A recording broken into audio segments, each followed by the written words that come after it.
You're listening to Bold Hearts, Big Moves, the show for female entrepreneurs who want it all: a thriving business, deep self love, and fulfilling relationships. I'm Erin Anderson, and each week we will dive into how to set stronger boundaries, make empowered choices, and show up in life and business with boldness, authenticity, and heart. Because let's be real, the money you make is directly related to the love that you have for yourself and the strength of your relationships. So if you're ready to lead with love and make those big moves with those bold hearts, let's dive in.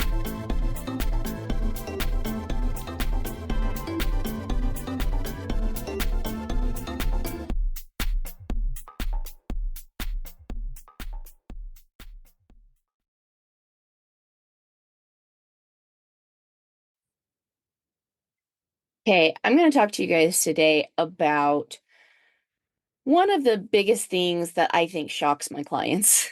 And it's not because it's necessarily quote unquote shocking, it's just something that I think a lot of people don't think about. And I think even especially entrepreneurs, because one of the things that we're often thinking about as entrepreneurs is money, investing that money, how to make it grow, how to make it do well, how to make it do what we want, et cetera, et cetera, et cetera, right? Like that's a part of the reason why we're in business is because we want to create money. But there's actually 5 other commodities that we spend way before we ever think about investing money. And oftentimes, the way that we spend these commodities indicates what our money is doing for us. And so we're going to be doing a two-part series this week and next week. This week, we're talking about what those 5 main commodities are that we invest besides money. And next week, we're going to talk about how, when we invest those things, it actually is a metaphor for the way that we invest money. So we're going to talk about both of those things. But today, let's go ahead and focus on those 5 commodities. And what they are is your time, your talents, your energy, your focus, and your emotions. We spend these things way before we spend any money. And the reason why we spend these things first is because they really point towards the things that you value. Okay. And then the money is the thing that kind of just comes along last. And because you value these things and you value what you spend your time, your talent, your focus, your energy, and your emotions on, because you value those things, then money tends to follow. And this is part of the reason why people either find themselves in a really great financial situation or a not so great financial situation. Okay. And this is also why who you surround yourself with really also does say a lot about how your money story is doing and uh how your money is working for you. Okay. And we'll go into all of that within this week and next week. But let me first and foremost say, like, the day that this hit me, when I realized that, oh my goodness, there are other things that we're investing here. It was in the middle of my healing journey. Okay. And I don't know if you guys have heard much about my healing journey. If you haven't, go check out my other podcast. It's called The Other Side of the Struggle, Healing from Betrayal Trauma. And it's the very first podcast, my story. But in there, I talk about how I had a lot of trauma, especially at the hands of other people, and how I needed to heal. Well, as I got into my healing journey with trauma, I realized that I was actually spending a lot on my trauma. I was focused on it A lot of my time and energy and talents went to it. And of course, my emotions were consistently going to it, right? I was pouring everything I had into trying to quote unquote solve this trauma problem. And so it really was no surprise when I was really angry when God asked me if I had done everything that I could possibly do to heal. Of course I had, right? But the reality of the situation was is I felt like I had because I felt like I had nothing left. See, I had all of the like I was able to use my daily allotted time. I was able to use my emotions. I was able to use these things. I had that freedom still. It wasn't something I was thinking of, but I was using them in an almost gambling way. And what I mean by that is I was throwing them towards trying to get someone else to see things the way I needed them to see them. Because then maybe the pain would stop. Then maybe they'd finally acknowledge me. Then maybe I would finally have a deeper connection. Then maybe I would finally be able to heal. I felt like I had to wait until another person showed up or did something different before I was finally able to heal. And the truth of the matter is that's not true. What is true is how we spend these five different commodities actually makes a big difference in how we heal and when we heal.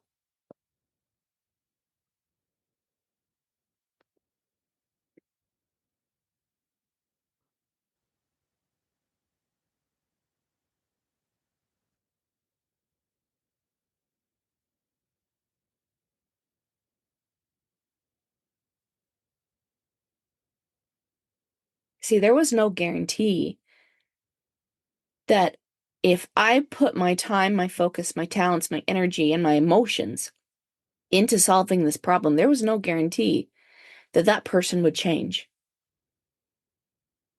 But because I felt like everything hinged upon whether or not that person changed, I felt like I had to throw everything I had at it.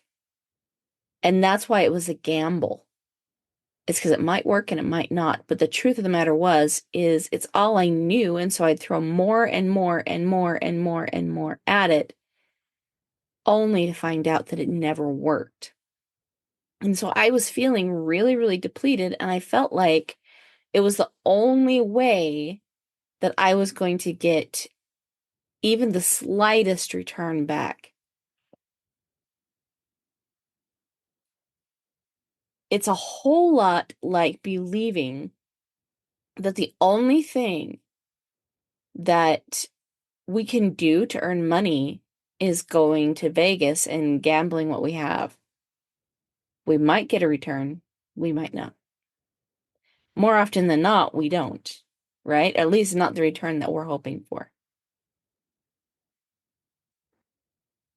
So I had to be honest with myself and ask myself, like, why did I feel like I had to invest those things, right?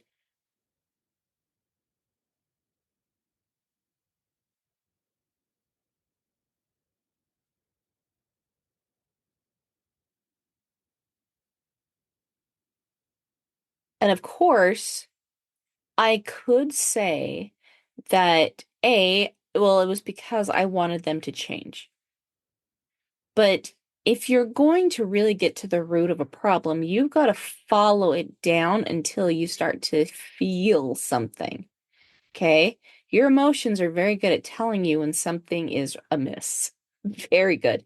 They're there to get your attention, literally.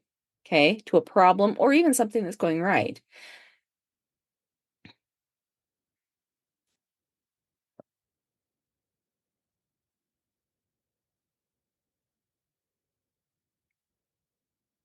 But that is what they're there for, is to get your attention.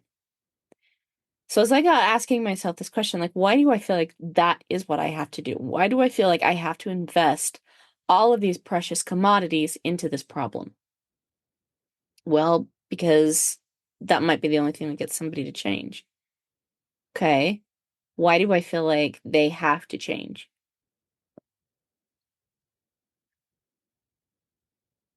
Well, because if they don't change, then I'll never be able to heal.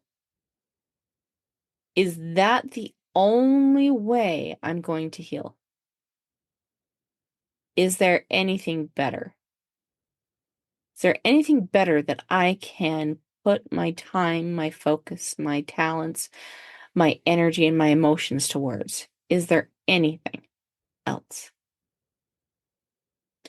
See, I wanted to invest these things so that way I was guaranteed a return on my investment. And this is part of the reason why Christianity works so well. Or if you're not Christian, okay, cool, but then you've got to really answer what is your highest form of love. And what I mean by highest form of love, I'm not talking about higher power. Like, I really am talking about highest form of love because love is the highest power. It is the highest truth. It is for your highest good. Highest love, highest form of love is the thing that created you. It is perfect. It is the thing that's out there making the universe work for you. What is your highest form of love? It sees you absolutely clearly, absolutely perfectly, and it does not judge you because it knows what an incredible miracle you are. It knows it perfectly. But this is why this concept works, is because when we invest our time, our talents, our focus, our energy, and our emotions into that, we are guaranteed a return upon the investment. However, if we focus them on despair, if we invest them on despair, I should say, we are guaranteed almost a loss and depletion of those things. And this is where I was feeling so depressed in spirits, is because I felt like I had nothing left, right? And so going back to investing it in my highest form of love, or in my case, my Savior and my Heavenly Father, that meant doing the will of the love, right? And that meant I had to change the way I saw things. See, if I felt like gambling was a smart idea, I might consistently see that every $20 that came into my brain, that the only way it was going to become $100 was if I took it to the gambling, to Vegas and gambled with it.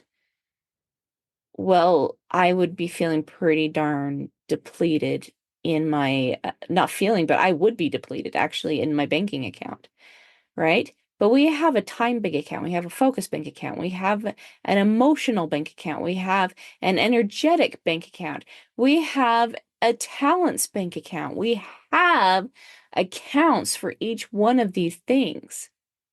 And the reason why is because each one of these things also make up who we are. And so when we're investing all of these deepest pieces of ourselves into something that's not going to give us an investment or return our investment, it's no wonder then that we are in the red in those other accounts. We still have to account for our actions, right? I mean, we've heard this in the Bible. There will be an accounting at some point, right? Well, the Lord, yes, I do believe, is concerned with the way that we spend our money, but it's more than just that. It's also the way we spend these other commodities, and they're still precious, if not more precious than the dollar. And these are things that nobody can take away from us. Like a dollar can be stolen, but our time, our focus, our energy, our talents, and our emotions, they're always going to be there. They're given to us every single day. They're within us inherently. And no matter where we are, they move with us. These are things we will always have unless we invest them unwisely. And so as I started digging into this, I realized that one of my deepest inner beliefs was that I myself was not worthy of love, not worthy of attention, not worthy of God, not worthy. And so it's very interesting that these things of worth, of infinite worth, of nonetheless, if I'm not worthy, I'm going to try to get rid of them as fast as possible because A, I'm not worthy of anything of worth. And that is what our subconscious does, right? And so I had to set a really hard and fast and firm boundary with myself in that moment. And that was that I was no longer going to put myself last. I was no longer going to speak to myself in such a derogatory way. I was no longer going to be in self-betrayal just to try to get the approval of someone else. And this was my listening and my talking boundary actually working well for me.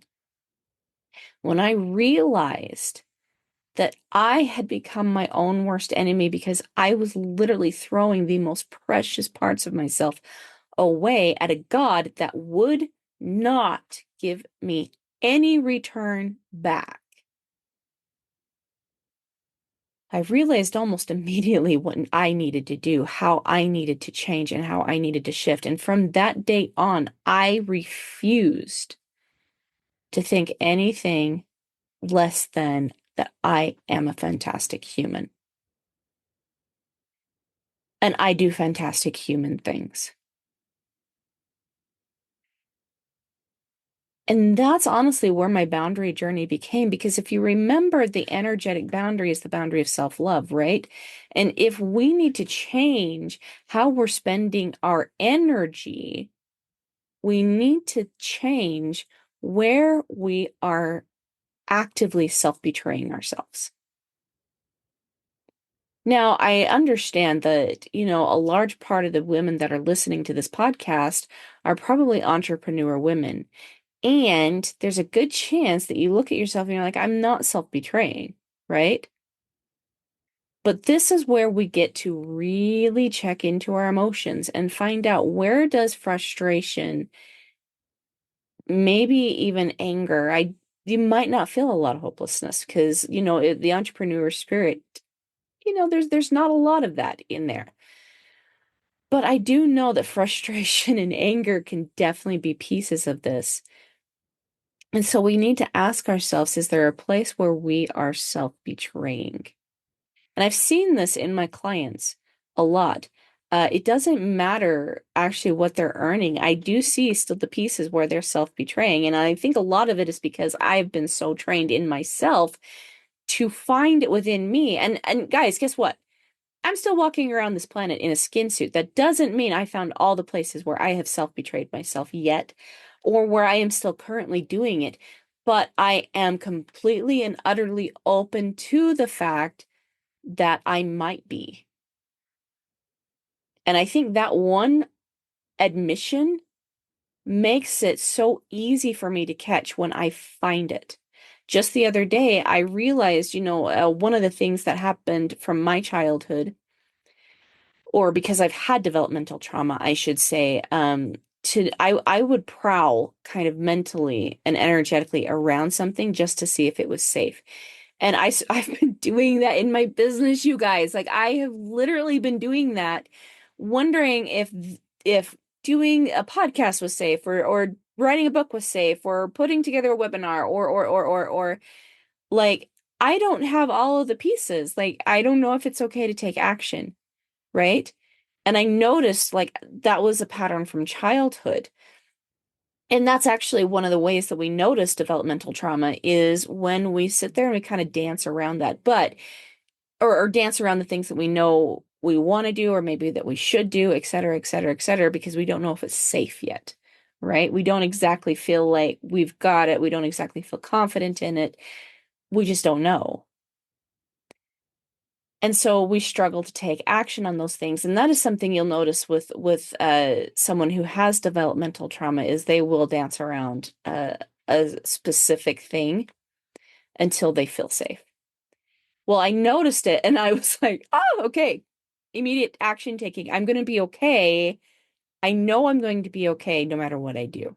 Right. And so, again, that's another one of my boundaries. I'm going to be okay because I am choosing to be my own best friend. I can be honest with myself and say, well, that didn't work so well. So, what are we going to do to change it? Right. And then I take action that builds self-trust. So, as I'm sitting here saying, like, I'm going to be my own best friend, that's where a really, really strong energetic boundary comes into play. I'm going to be my own best friend. But that meant that I had to also come full circle here and take a look at these other relationships that I didn't feel were working well for me, that I almost felt were taking too much. Interesting, right? I'm spending too much in this relationship. But I felt like they were taking too much and not investing back, right? It's very interesting that this is the way that we speak about both our relationships and our money. My loves, this is no coincidence. No coincidence at all. This is really interesting.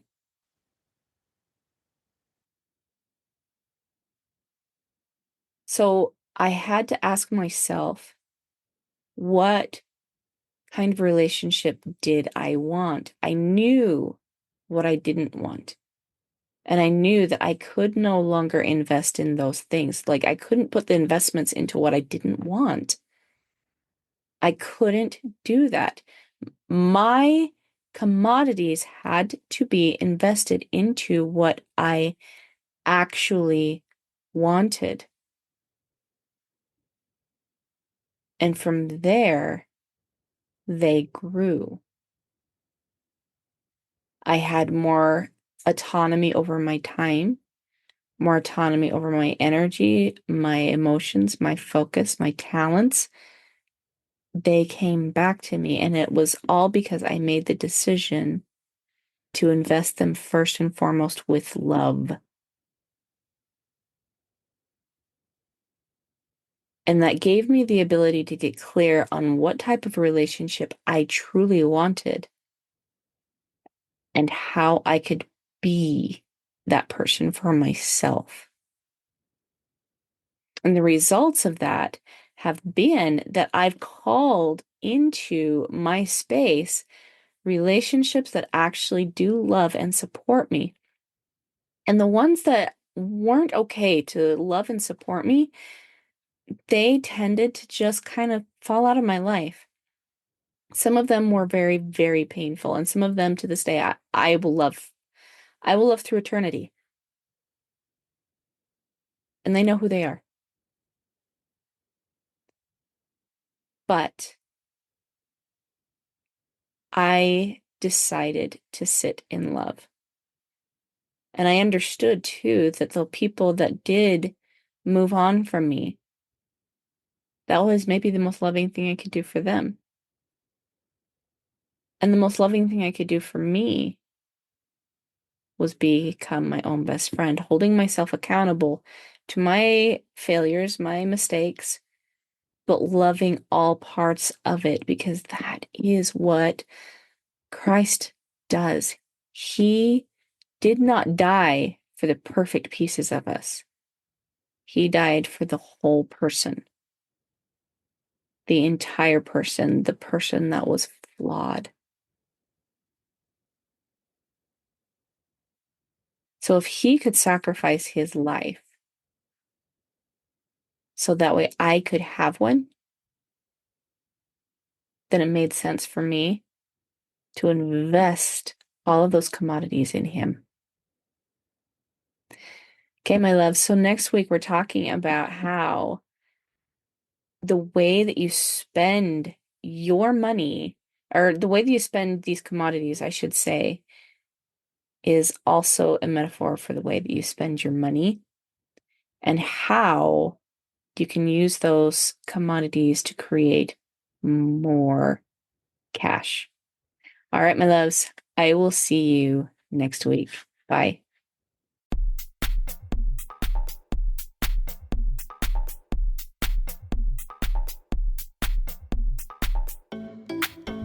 All right, Boundary Boss babes. I'm super excited that you tuned in with me today.